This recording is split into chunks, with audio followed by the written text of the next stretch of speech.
The foothills of the Himalayas are a battleground for one of the most mysterious rebel groups in the world. Most people think communism died in the last century. Not these fighters. Here in Nepal, most people are still living in the Middle Ages. These Maoist revolutionaries say they're fighting the People's War to bring the country into the 21st century. They boast they'll raise the red flag of communism on Mount Everest itself. Already they control huge swathes of Nepal, and their power is growing.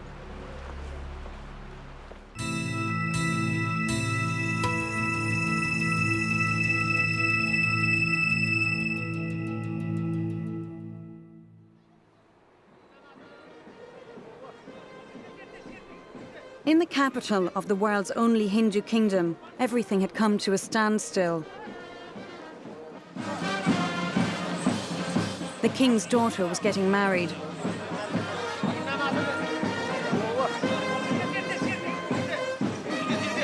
In Kathmandu, it should have been a day of celebration.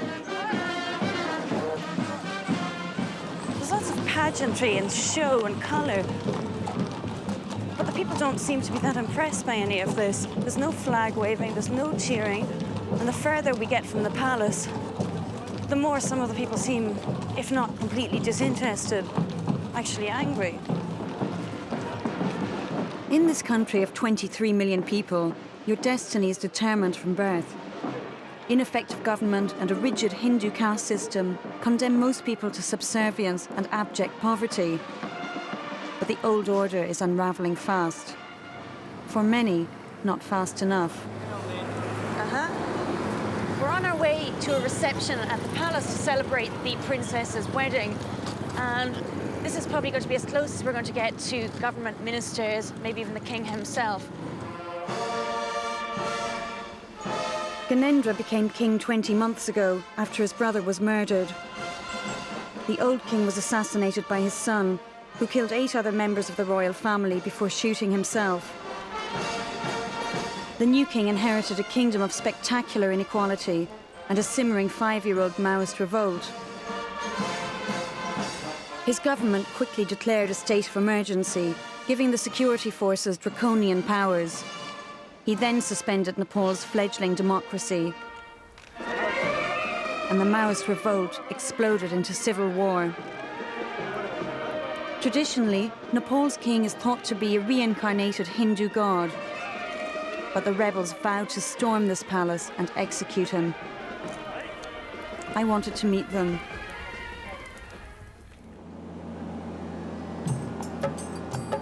Sandwiched between India and China, Nepal is home to 65 different ethnic groups. Their common denominators are poverty and powerlessness.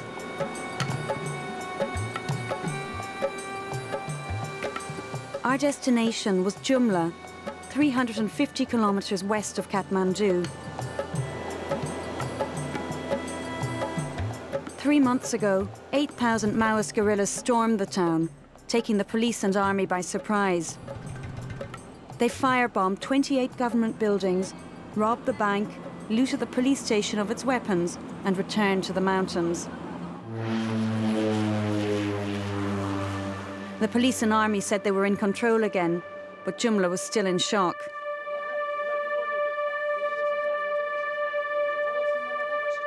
"8,000 people have died in this war, 5,000 in the last 2 years. And when I got there, people were still dying." There's been an explosion here in Joomla, on the hillside under the police encampment. We heard a child had been injured.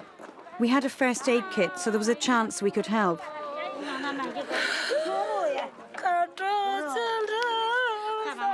No one could give us a clear account of what had happened.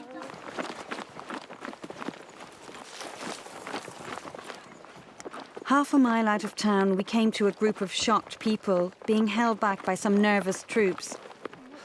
As soldiers said, 2 boys had found an unexploded hand grenade left by the Maoists. They threw a stone at it. It blew up and killed them. Where are their boys? Let's go.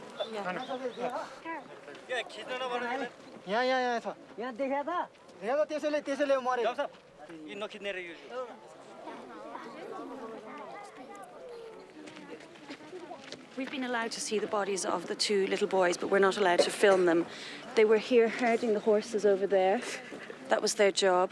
They saw a grenade on the ground, and as they've been warned by the army not to touch them, they threw stones at it, and it just blew up and killed them. And up there, the two little bodies are stretched out on the ground, all covered in dust. They don't look injured as such, but their bodies are very distorted, and they came from two different families. Everybody heard the blast and gathered here. Everyone's just waiting now. The bodies will be taken to hospital for post-mortem. They were 8 and 12. The brother of one of the boys had been playing a few yards away.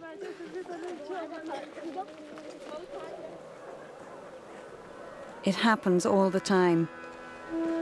Above the town was the house of another family whose son had been blown up, this time at the local well. I hope this is the right one. I'd been told the boy had survived, but had lost a hand and the sight of an eye. Namaste. Namaste.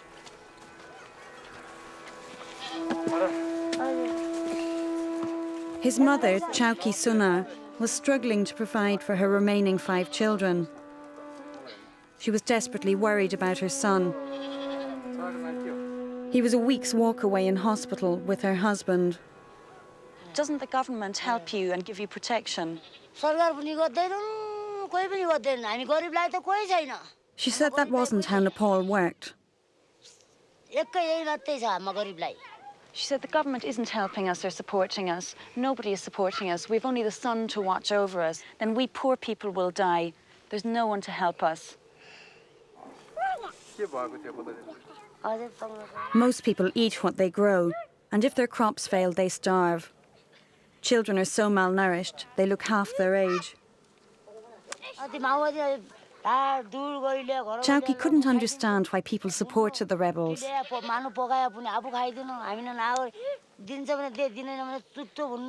She said the Maoists come to their house and they demand the food. They eat all the rice and then they take whatever money is left over. And if somebody refuses, they beat them. I headed back into town with my guide, Durba Basnet, a Nepalese filmmaker. Everywhere we looked, we saw the devastation the Maoists had caused.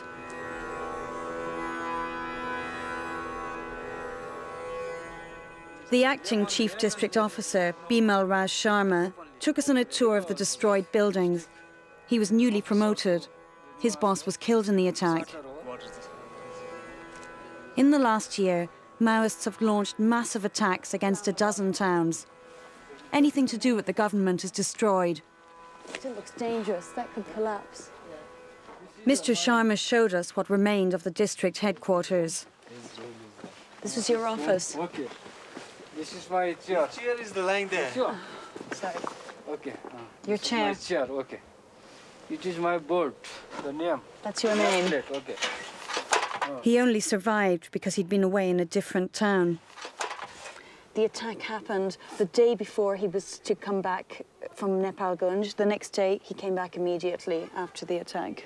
सबै यो सरकारी कार्यालयहरु हो जलेको अवस्था थियो अब ध्वस्तको अवस्था थियो पीडा अवस्था थियो सबै जनताहरु डराएका थिए कर्मचारीहरु डराएका थिए. He said when he came back, everything was in flames. The whole place was burning and everybody was very afraid. All the government employees were in fear.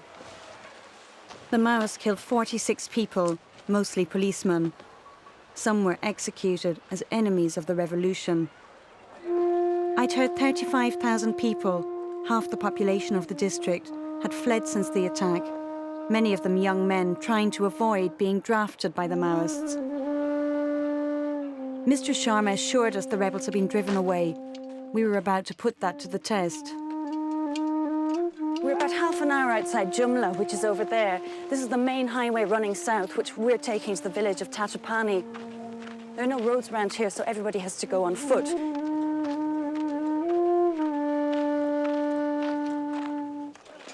Despite the government claims, the townspeople had said we'd soon enter Maoist territory, the liberated zone. The rebels thrive on the poverty of Nepal's disaffected rural population. After 3 hours of walking, we stopped at a tea shop. The graffiti was the first sign we were in Maoist country. So our people should not join the foreign armies, become Gurkhas for the Indian or the British Army. That we should create an environment or an atmosphere so they can live here.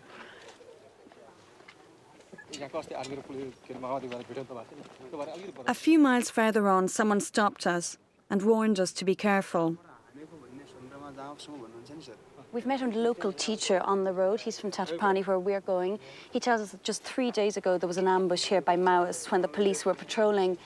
Apparently there were 7 Maoists on this hillside. They attacked the police, shooting one police officer in the shoulder. Now, he didn't see that himself, but a man who owns a tea shop down here was an eyewitness, and he told him the story. Okay, let's go. Later, we were told the policeman had died.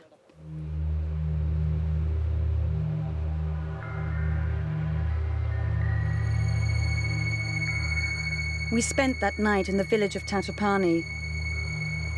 We could have been living in another century. The village is well known for its hot springs. My first chance for a bath in a week.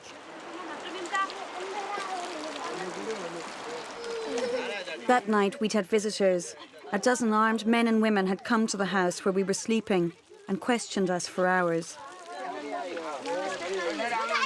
They took us across the bridge and we sat in the field in the dark with their leader. It was a group of Maoists. They said we couldn't go with them last night because they were in a hurry and it was too dangerous where they were going. But they've given us a letter which they say will give us access to a Maoist camp. That didn't mean the rebels trusted us. We left after dawn, following the first of a set of commands issued by the Maoists. They said our safety depended on obeying these orders to the letter. We're following the Maoist instructions and taking this road southwest.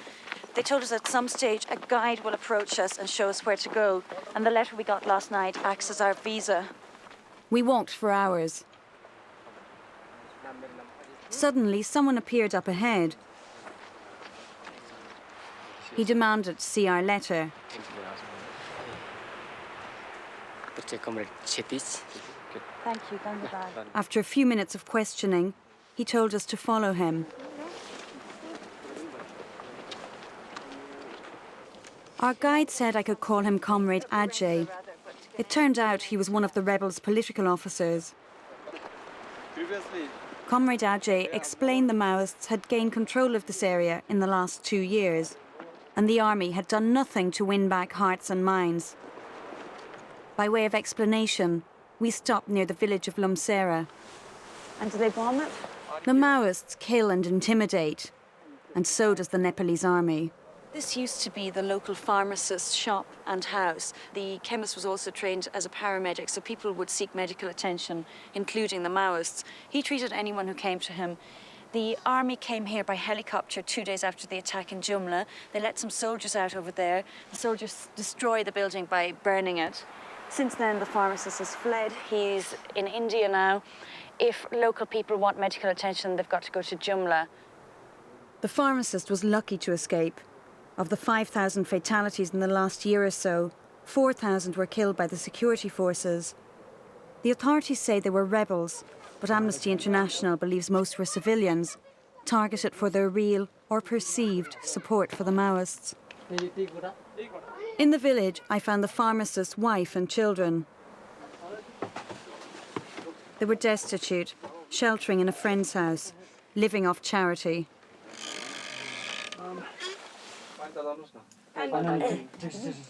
Satya Devi was no Maoist cheerleader. She pointedly remarked to Comrade Ajay the rebels had done nothing to help her. But most of her anger was directed at the government. She felt the army was the best recruiting agent the rebels had. She said, I can't go to the courts because they've already broken our hearts.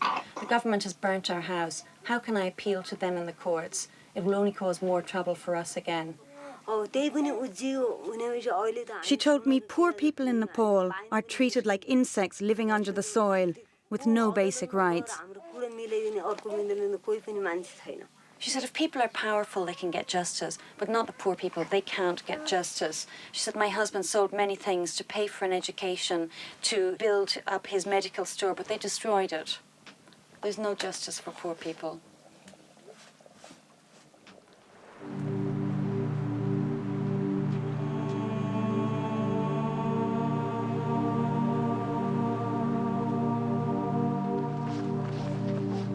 A few miles further on, 2 more Maoist rebels were waiting for us.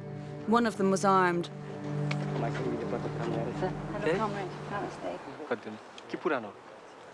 Comrade Ajay and the new arrivals now questioned us at length. They asked which villages our porters came from and who their families were. They wanted to know why we were in their territory. We've been reading reports about what's happening in Nepal, and sometimes on the agencies and the wires we will hear, for example, about the attack in Joomla, but there's very little detail. It's just the bare minimum. One of the men wrote a report to send ahead of us. They're now deciding what to do next. In fact, they're trying to arrange some food for us, but we're waiting to find out when we can continue the journey. It seemed the Maoists' local political leader was considering meeting us. He was the man, they said, who'd led the attack on Joomla. The Maoists tried to recruit our porters. They were low-caste untouchables, a perfect target group, but they didn't want to be martyrs. In the morning, we were taken by surprise. A rebel patrol was approaching. Comrade Ajay was with them. We were ordered to fall in behind. We've met with members of the People's Army on the road. I can see 3 guns. They may have others. They all look very, very young. For security reasons, they won't tell us where they're going, where they've come from, what they're doing. We're just going to follow and try and find out as much as possible. The eldest was 25, the youngest 16. In an election, the Maoists would get a quarter of the vote at most.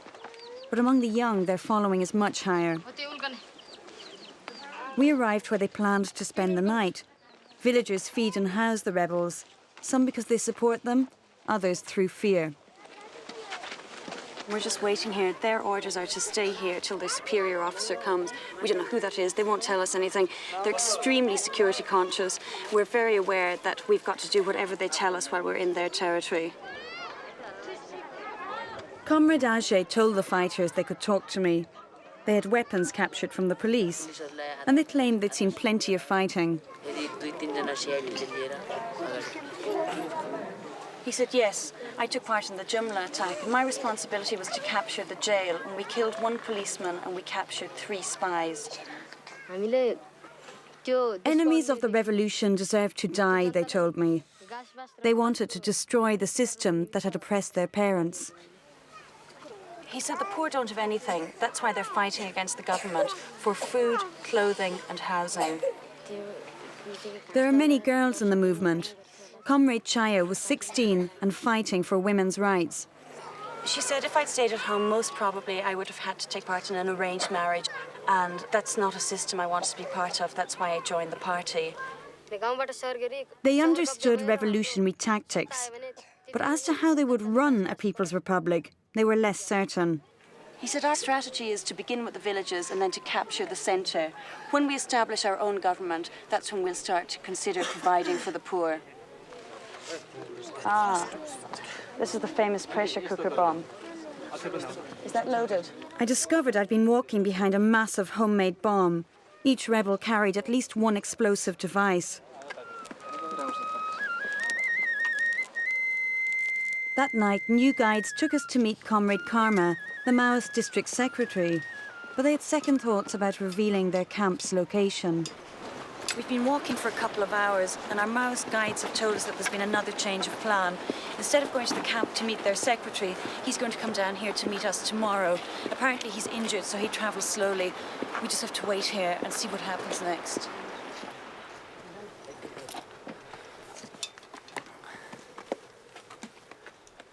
A family was ordered to house and feed us for the night.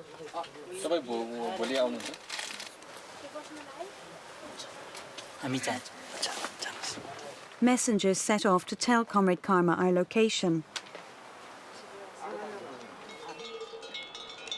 In the morning, we learned he'd arrived.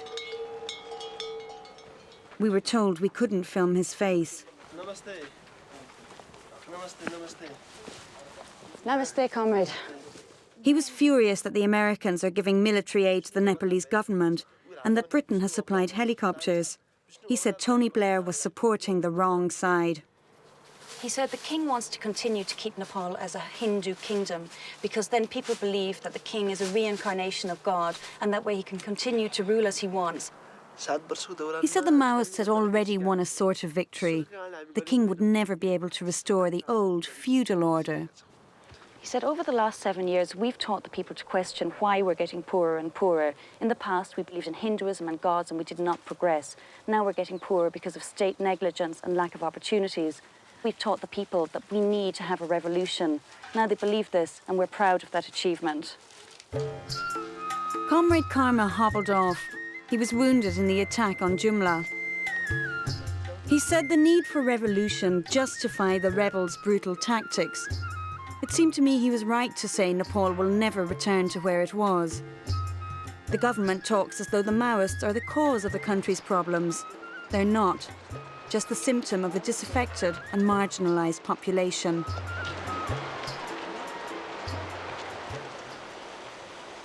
We're not quite sure what's happening, but there's been some sort of explosion up ahead. We heard something and we saw the smoke. Villagers tell us that the army's been down here and that the Maoists are in the hills.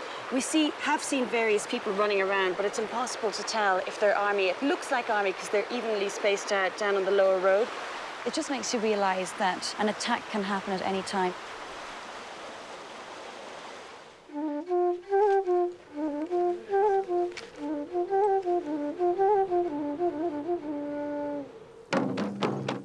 Eventually, we reached Nepalganj, a government-controlled town near the Indian border.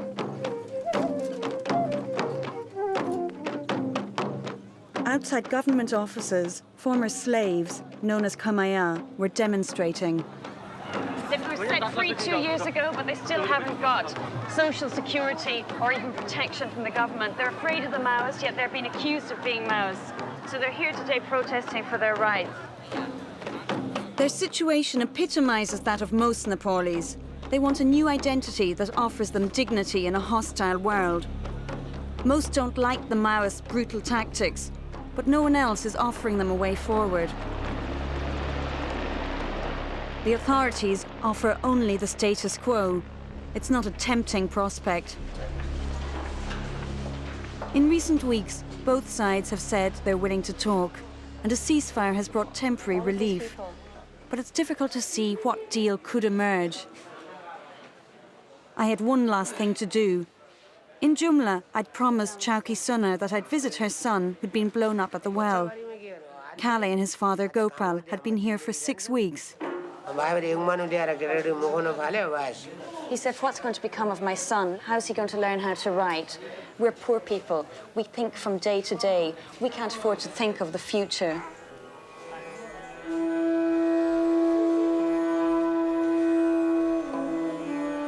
Kale was trying to be brave.